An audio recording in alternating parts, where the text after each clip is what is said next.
came in, which this prompt is certainly very different from the one that we were taking a look at 48 hours ago with the Orwell Huxley one.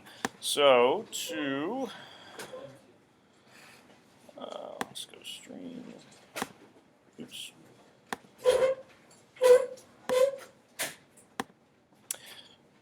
For us, I think black and white reasoning was the last one that we got to. Is that correct? Okay. So that's what you have. Now we're going to do this one. Called begging the question. Actually, it's called you begging the teacher for points, really. What do you do when you have that social studies question? Short answer essay. You need to give 3 effects of like the Reconstruction era on 19th century South in the United States of America and the effects it had upon the people.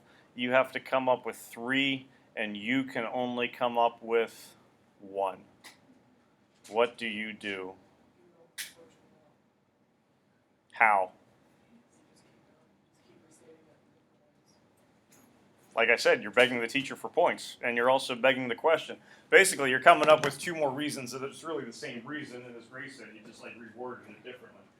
That's essentially what begging the question is. You're rewording an argument as evidence, so that the argument supports itself.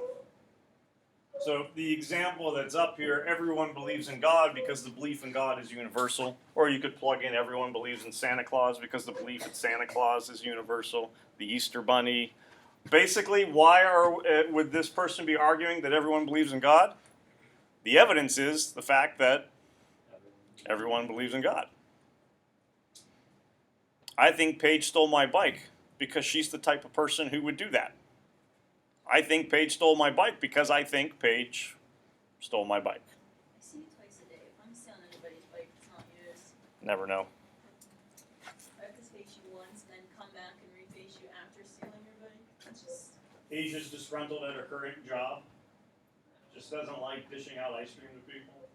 She decides she wants to get a job at Dunkin' Donuts, make coffee instead. So she goes to the employer. What does she have to give them with her application? Well, or at least references as to, okay, how can we know that you're a good person and you're not just leaving that other place because of poor performance or something like that? She puts my name down as a reference.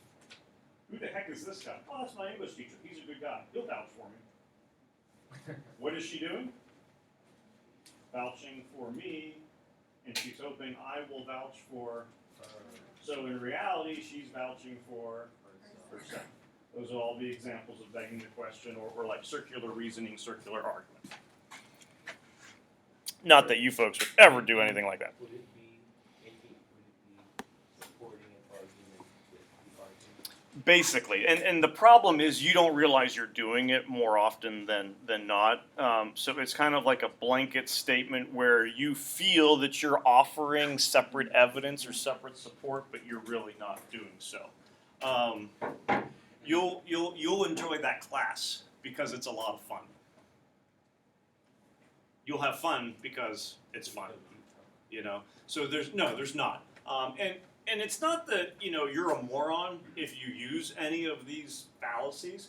Honestly, the reason that it would probably come in is a time constraint because you got 40 minutes to write an essay, and if that Grace has 3 minutes left, she's going to start stringing that out as long as she can. That's when those fallacies tend to kind of come in. Non sequitur, some of you take Latin or have taken Latin. Hopefully you're going, hey, I know that phrase. It does not follow. This is kind of like figurative language of logical fallacies. Pretty much every fallacy fits under this kind of blanket umbrella term. Simply, it just means the claim and the premise they do not match. You think they make sense, but there's really some reason that they do not link together, which is basically what all those logical fallacies are. There's a flaw in the reasoning and the logic that's taking place. So, again, disgruntled Asia is trying to get out of her job, so she goes to them, I need a raise, because my homecoming dress is really expensive. Was it Maddie's that was free? Yeah. It was hers. Hey, there you go. That works. Was it like her kindergarten graduation dress or something? Abby's. It was her Allie is sister's. short. Okay. Allie's a little short. No. I need to get a haircut. was mostly food. Yeah, it was like. But I need a raise because my homecoming dress is going to be really expensive. You need raise because you need money. So who do you go to the money for? The person that pays you. But for the employer, your homecoming dress or outfit or whatever has no bearing on why you should be getting a raise. And really kind of like just like begging the question, when Doug was asking, it makes sense in your mind. These two things are related. It's like, the false cause we talked about where you're superstitious or whatever. You think there's a relationship where there really is not one. So it just simply does not follow. I need new shoes because it'll help my basketball shot. No, it's not going to help at all. But that's an argument that people will convince themselves of. Shoes will help me run faster. Or jump higher and run faster. Oh, in the late 80s, Reebok had this whole campaign. It was called The Pump, Oh, that's like the same where there was a little bubble on the tongue of the shoe, and it was big for tennis. And the idea is it would fit better to less blisters and things like that. But the idea was like, I'll pump up, then I'll be able to dunk. Like, yeah, that's not. It doesn't. All pathos, emotional appeal. Equivocation. Again, I don't know if this would be one that would really fall into a trap of using a whole lot, but it could, especially if an argument kind of starts to go off on a tangent. You're shifting the definition. There's one more after this. You're shifting the definition of a key term within typically an extended argument. So a word means one thing at the beginning, but then it means something else midway or toward the end of the argument. More likely to happen with something that you're not familiar with. You might use it to be cutesy, but I think it's probably more something that if you're dealing with an issue or topic that you're not 100% clear about, it could change. With, I could see something like this, not to keep going back to history or social studies, impeachment. What does it mean to impeach a president? Not quite. All sort of. You go through the process, the hearing of it. So you could be impeached but still be president. You could also be impeached and no longer be president and be removed, but you're going through the process. So it's like that formal accusation. So if you're kind of shaky with it, you could be mentioning at the beginning of the process, but by the end of an essay or response, it could be, this president was impeached, therefore removed from office. That wouldn't necessarily, be the case. So the meaning of the term has shifted. The two examples that I have here are a little bit more, kind of cutesy with it. Nothing is better than steak. Hot dogs are better than nothing, therefore hot dogs are better than steak. What do we mean by nothing in this first statement? Nothing is better than steak. Whatever food you have out there, it's not better than a medium rare ribeye. Hot dogs are better than nothing. Now at that point, I'd rather have a hot dog than absence of food. So what has happened to nothing? It's gone from meaning everything to now nothing. So because of that shift, I can then put in this last statement, therefore hot dogs are better than steak, which the previous statement really, or two statements really does not support. So that equivocation of nothing has allowed that transitive property to work. Furniture polish, a pure and simple solution from pure and simple people. Pure, simple, easy to use product from righteous and pious Amish folk. Yeah, I like Lancaster. Legalization of marijuana, an argument you'll hear from some people. If you're looking for the legalization, it should be legalized because marijuana is a natural substance. So naturally, it should be legalized. You've changed what you mean by natural, naturally, means two different things in that context. It can kind of be a nice little eloquent hook in some kind of way, but you're shifting the meaning of the term. Advertisements are going to have it all the time. Not all the time, but a lot of the time. Final one, ad hominem, to the man. This is when you're attacking the character of the person rather than the argument itself. So I think yesterday didn't we make the statement that like Daniel's a male and he's a horrible person, all males are horrible people, or something along those lines, or a jerk, whatever. Don't listen to Daniel, he's a mean jerk. You know, his argument is invalid because he's a jerk would be ad hominem. We have to take a look at the argument, at the statement, and the validity of that. We can't discredit it simply because he is a jerk. Now, it does depend upon the argument, maybe. You know, Brady's giving you medical advice. I don't know if Brady has any medical background to him whatsoever or in the family. That might not be a source that you would want for that particular information, so that might be a time when you go, hey, don't listen to Brady, he's not a doctor. But for a Pitt fan to go, don't listen to Brady, he likes Penn State, that would be ad hominem because that wouldn't have anything to do, most likely, with the argument that's at hand. Okay? Any questions about any of those things? All right. So, you have in front of you last year's AP exam prompt. Well, one of the 3 AP exam prompts. The last of the AP exam prompts, because you get that happy note, stop, end of exam. Unless you answered this question first, then it would.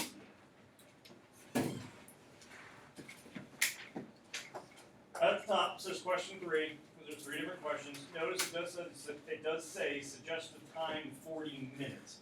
How long do you have for all 3 essays? 2 hours, 120 minutes. So you divide 120 by 3, and that's where you get that suggested time of 40. If say Tori decides to spend 42 minutes on her first essay, 40 minutes on her second essay, 38 minutes on this essay, that's fine. Okay, so it's not a hard, you only have 40 minutes for each response. It's up to you to divvy up those 2 hours however you want, but you do have a hard 2-hour deadline. They will give you verbal cues. 40 minutes have passed, you should be moving on, or you probably should be moving on to your second response. 40 minutes are left, you should probably be moving on to your third and final response, but it's up to you as to how much you want to adhere. You can also answer the questions in any order. So there's 3 essays. You could do this one first, just don't stop. You'd have to then go back and answer questions 1 or 2 in whatever order. So it's up to you how you want to divvy up that 2-hour block of time. When you finish an essay, can you go back? Yes. So you end up spending 32 minutes on all 3 essays. Which probably wouldn't work out quite that simply, but that would mean you would then have 24 minutes that you could revise. And the only thing you wouldn't be able to go back to is the multiple choice section because that time has now ended. But if you have an hour to do multiple choice, if you have 10 minutes left, you could go back and look at previous questions if you wanted. But you can definitely go back. If you're writing all your answers in like a writing booklet, some people will purposely leave a line or 2 in between paragraphs so that they have room to go back and make edits. And it's understood that it's a draft. So, if you misspell a word, you cross it out and then you rewrite the word again, or you might write it above it. Your essays, you are writing in pen. It's not in pencil, it's in pen. So, mistakes happen, you just cross it out. Which is nice, because it's quicker to go like this than for you to go trying to erase it.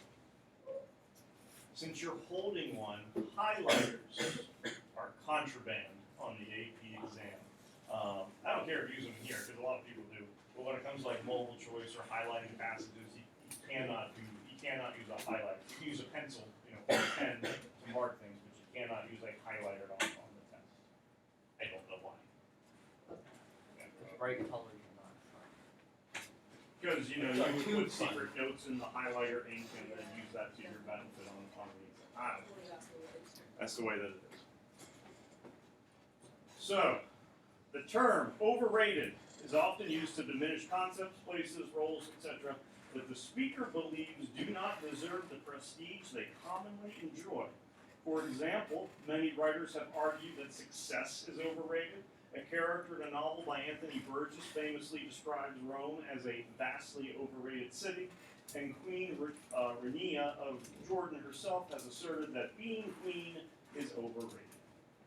Select a concept, place, role, etc., to which you believe that the term overrated should be applied. Then write a well-developed essay in which you explain your judgment. Use appropriate evidence from your reading, experience, or observation to support your argument. Jeannie B. Jones. Over. What's the initial reaction to this one? It's free reign. It's very free range, which I think generally ends up being a good thing. More often than not. What you do not see, and I would still say it is one, but you do not see defend, refute, qualify. It's telling you to basically develop an essay in which you explain your judgment. So you're still creating an argument, but it's not going, Rome is overrated. Defend, refute, qualify, whether or not that's true, or something along those lines. So you get a topic with like being overrated, but there's not a statement that you have to agree with. But you're still going to construct, certainly an argument about it, similar to how we would have been doing with Orwell, Huxley, and all that kind of stuff. So free range, pretty much go anywhere. What else?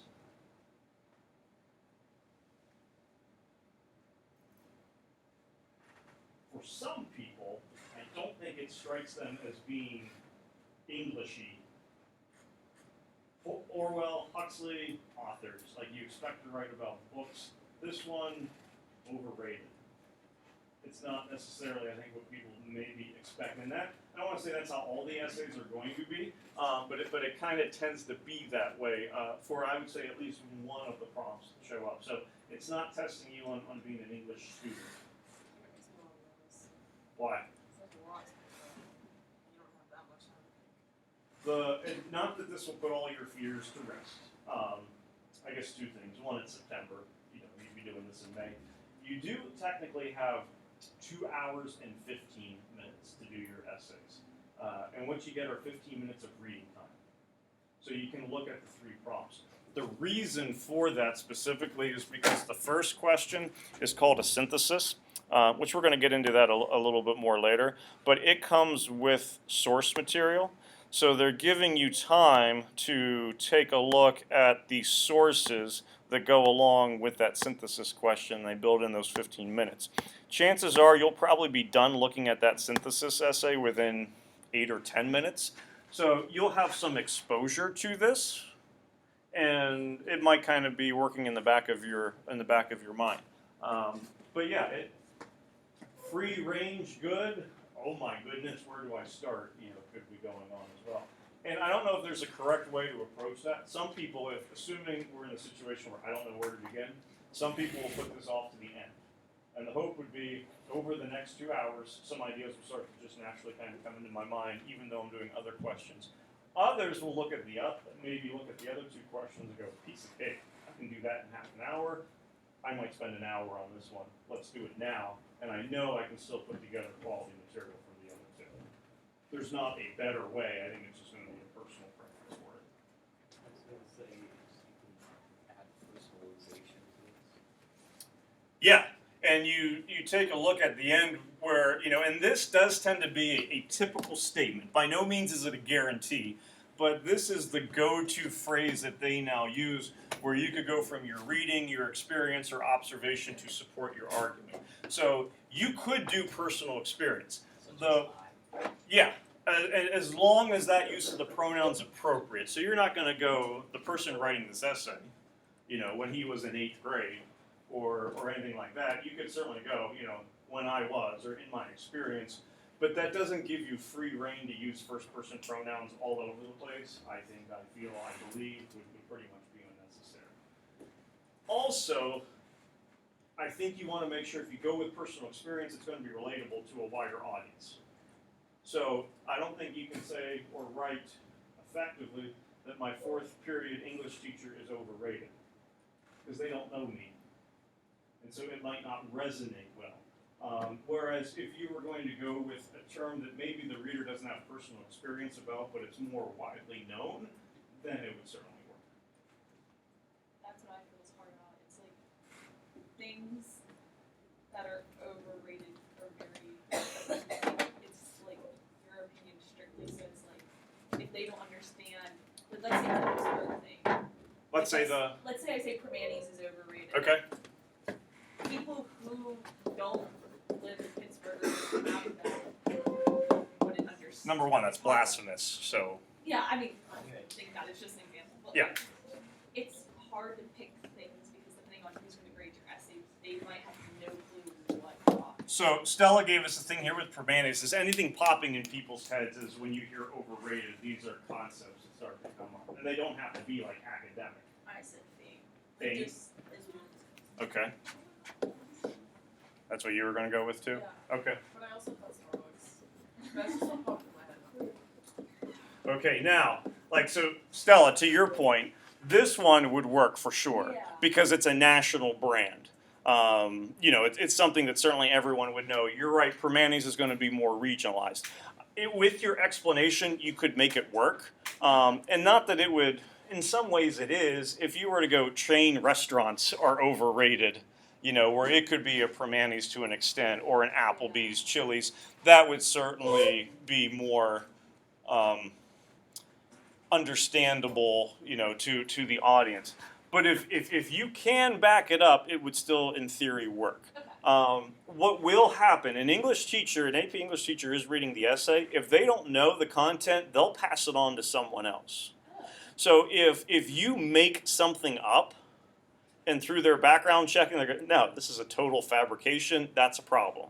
But if you're writing about something that that person's not familiar with, but another person at another table is, then they would take a look at your essay because they would be more of an expert of that field.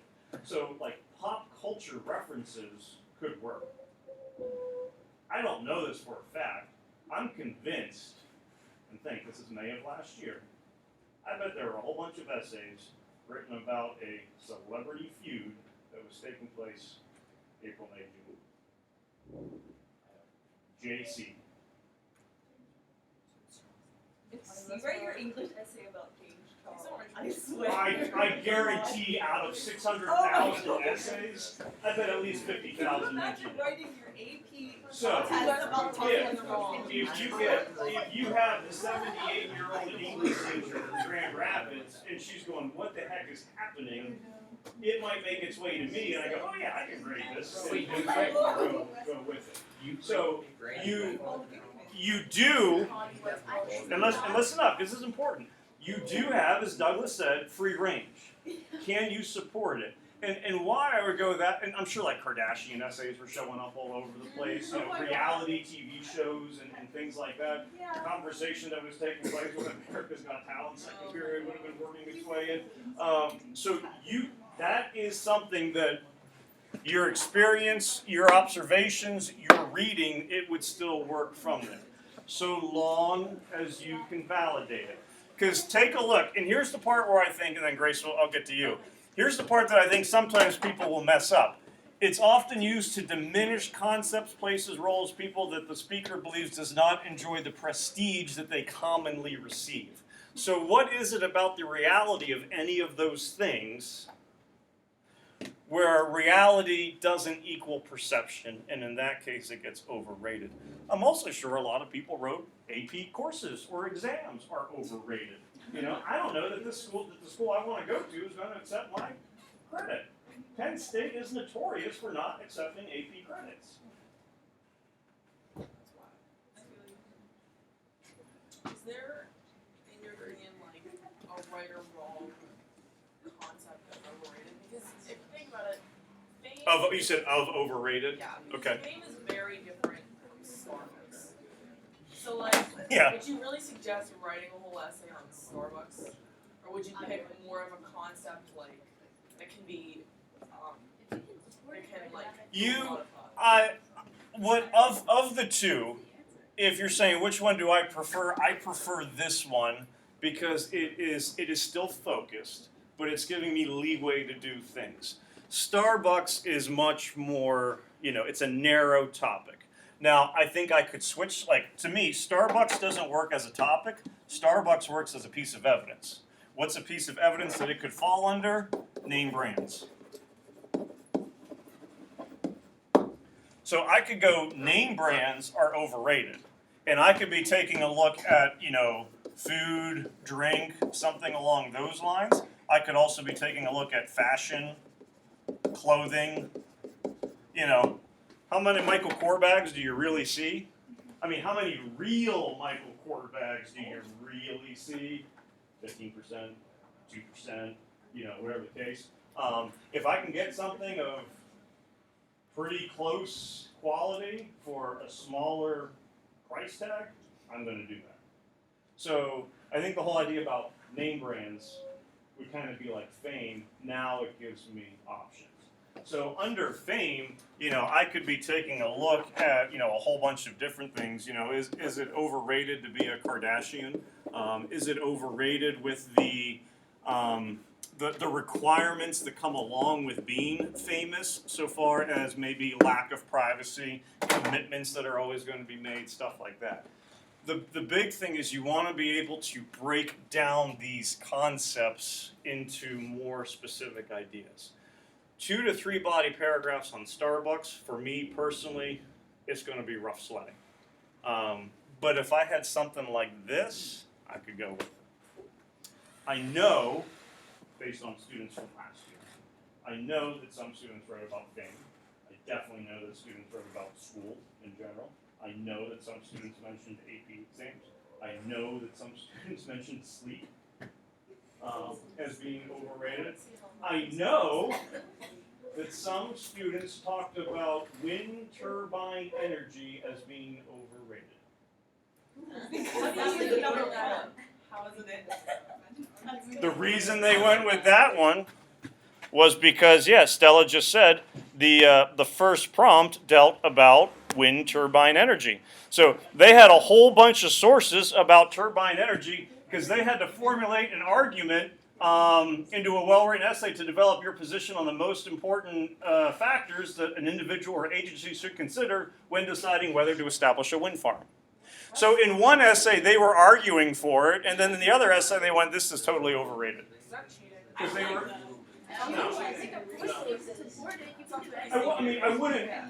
I wouldn't recommend it because it was a perfect storm of you had 2 questions that complemented one another. They passed. Okay, like they did well on the 18. I don't remember off the top of my head if they had a 4 or 5. They did well, so they didn't squeak by. I don't think it was counted against them. 2 different people were grading both essays. 3 different people were grading your 3 essays, but they would certainly know what the other prompts are.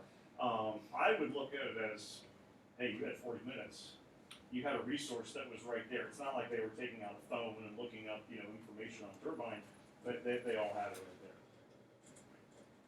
Could you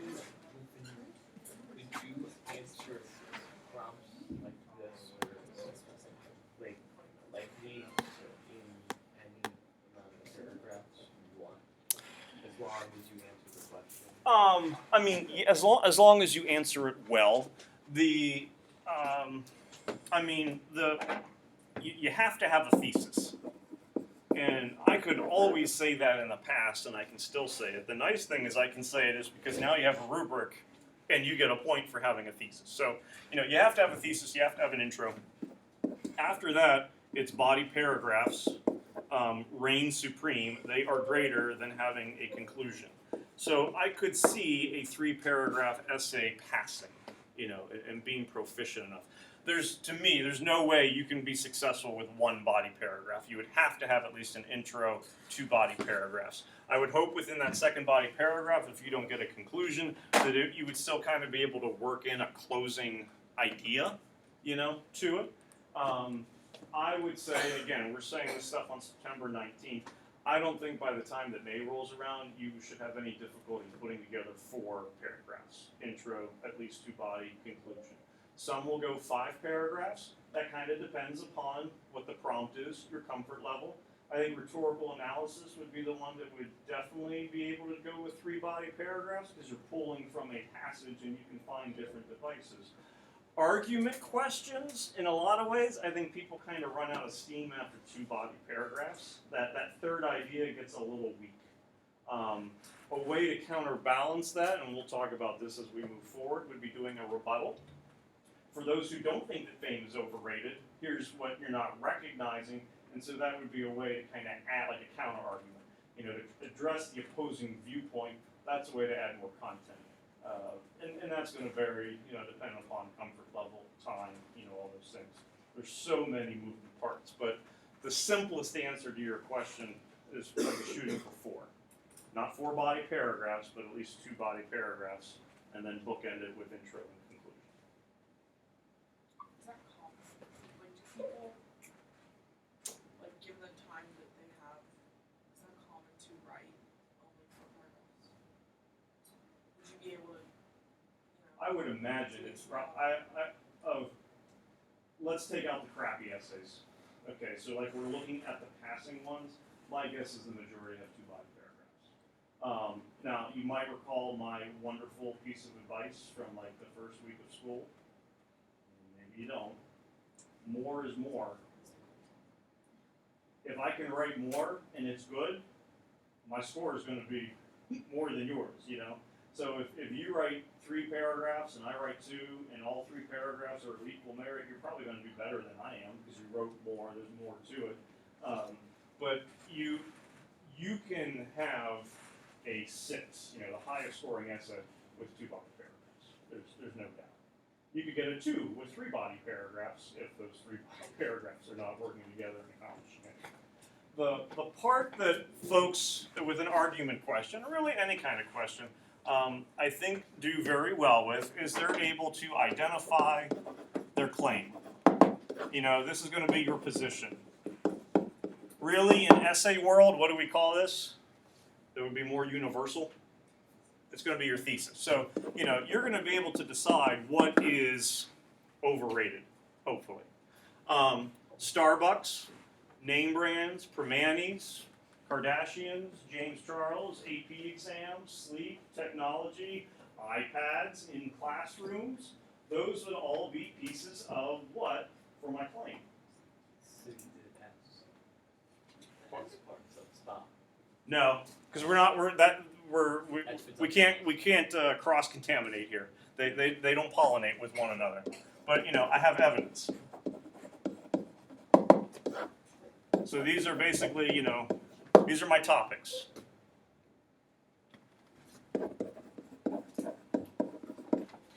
Paige, what's the part that we mess up on? We're okay with claim and evidence, but we sometimes... Just start throwing it out there. But I don't know. I'm trying to write notes. You let me down. I did not do too hard on that test, so. The warrant is where we mess up. Okay? Ryan, why were you in school yesterday? What happened? I had a fever. End of conversation. Claim, I couldn't come to school yesterday. Evidence, I had a fever. What is the implied warrant? What is the implied reasoning? Well, no, because I know. What's the implication? He was sick. So, fever is an indicator of illness, virus. If I'm sick and I'm sitting in close proximity to other people, I could get other people sick. I didn't want to ruin Tori's future by making her ill and having her miss a week of school just because I came in and sneezed on her one time. Diane, I didn't care about, but I felt bad for her. Thank you for taking those couple days. You know, save, basically, like, contamination from taking place. The problem that sometimes people run into is with their warrant, and their warrant is basically the reasoning or the logic. Naturally, it is implied. Within an essay, that's when you got to make sure that you spell it out. So if Stella does write about James Charles, which I don't think she would, but you never know. I might. Now you gave me the idea. Yeah, you have to explain how that fits into that explanation of being, I don't want to say being overrated, but being held to a certain standard or value and recognizing that it doesn't really kind of meet that, that it is diminished. So you're not going to go, you know, Primanti's is overrated because the food is it's not what one would expect. Well, based on the prestige, what does one expect, you know, with such a place, by beginning in the prices, how people, among people, all that kind of stuff. In a way, I don't want to get like sentence is like the rhetorical device, you know, the topic you're looking at, and the warrant would be how does that device support the argument. You still have the warrant analysis, but this one's more kind of free range. There's not going to be a one size fits all. There's viewpoints on the topic.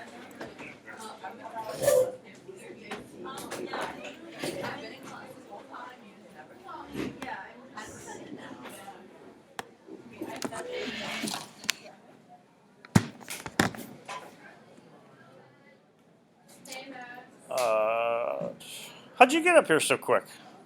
Because we drove back from baby, like my sister. Okay. So I just walked straight up here. You just timed it right today.